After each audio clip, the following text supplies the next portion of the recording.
பாருங்க கரெக்டான பதத்தில் இருக்குது. ரொம்ப தண்ணி ஊற்றக்கூடாது. இதுக்கு பழம் ஜூஸ் செய்கிறது எப்படின்னு இந்த வீடியோக்குள்ளே போய் பார்க்கலாம் வாங்க. ஹாய் ஃப்ரெண்ட்ஸ், முலாம்பழம் ஜூஸ் எப்படி பண்ணலான்னு வாங்க பார்க்கலாம் இந்த வீடியோக்குள்ளே. இந்த உள்ள இருக்கிற விதையை எடுத்துடணும்.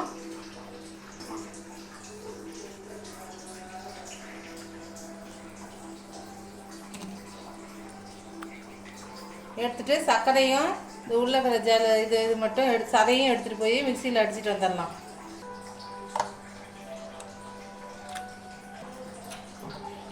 ஜூஸ் அரைச்சிட்டு வந்தாச்சு. இப்போ ஜூஸ் எடுத்து ஒரு டம்ளரில் ஊற்றிக்கலாம். இதில் சர்க்கரையும் போட்டு அரைச்சாச்சு. ரொம்ப தண்ணி ஊற்றக்கூடாது, தண்ணியாக போயிடும். விருப்பம் உள்ளவங்க பால் ஊற்றி குடிக்கலாம். பால் கொஞ்சம் ஊற்றிக்குங்க. பாதாம் பீஸ் நைட்டு ஊற வச்சது அது ஒரு ஸ்பூன் ஆட் பண்ணி போட்டுக்குங்க.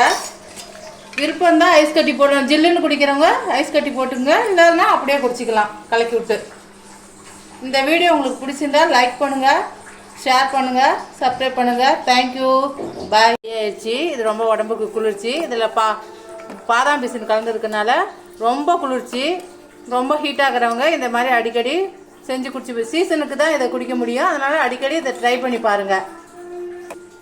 ஐஸ் கட்டி விருப்பம் உள்ளவங்க ஐஸ் கட்டி போடலாம், இல்லை அப்படியே கூட குடிக்கலாம். பால் கொஞ்சம் ஊற்றிக்குங்க, அப்போ தான் டேஸ்ட் கொடுக்கும். பால் ஊற்றினா ரொம்ப டேஸ்ட் கொடுக்கும். நான் பால் பிடிக்காதவங்க அப்படியே கூட அடித்து குடிக்கலாம். பால் பிடிச்ச வீடியோ பிடிச்சிருந்தா லைக் பண்ணுங்கள், சப்ஸ்கிரைப் பண்ணுங்கள், ஷேர் பண்ணுங்கள், கமெண்ட் பண்ணுங்கள். Thank you. Hi friends, Moni Jessica YouTube சேனலுக்கு லைக் பண்ணுங்கள், கமெண்ட் பண்ணுங்கள், ஷேர் பண்ணுங்கள், சப்ஸ்கிரைப் பண்ணுங்கள்.